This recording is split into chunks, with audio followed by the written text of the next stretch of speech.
Mr. Barrett, you're recognized for 5 minutes.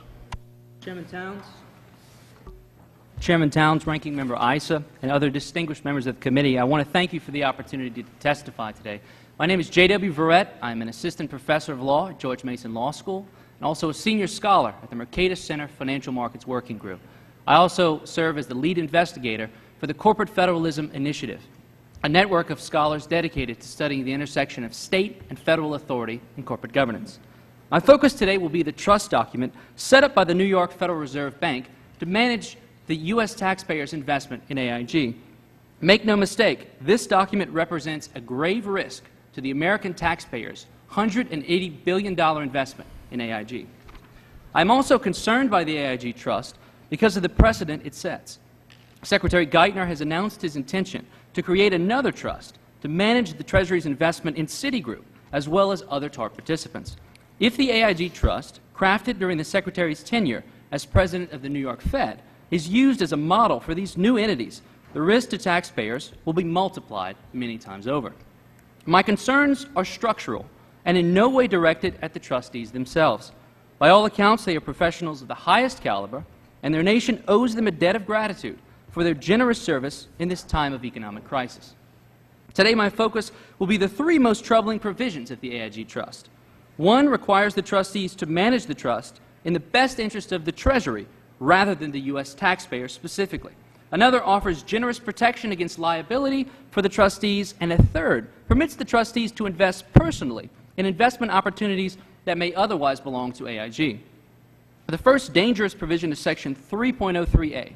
That section defines the fiduciary duty of the trustees as being to manage the investment in AIG, quote, in or not opposed to the best interests of the Treasury.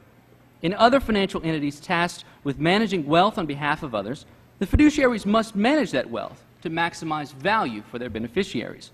This is true for mutual fund trustees, ERISA retirement plan trustees, and boards of directors of publicly traded companies. This provision threatens the entire purpose of the trust itself, which is to create an independent buffer between the short-term political interests of an administration and the long-term health of the nation's financial system. Maintaining this buffer between short-term political interests and long-term financial soundness is critical. The economic evidence from around the globe is overwhelmingly clear.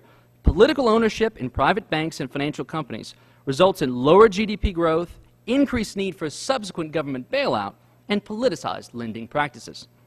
For instance, in Italy, banks with government ownership lend at lower rates in the South, since that area is politically important to the ruling coalition in Parliament. I am concerned about the temptation that we may someday see TARP banks and other financial companies encouraged to subsidize lending, for instance, in battleground states.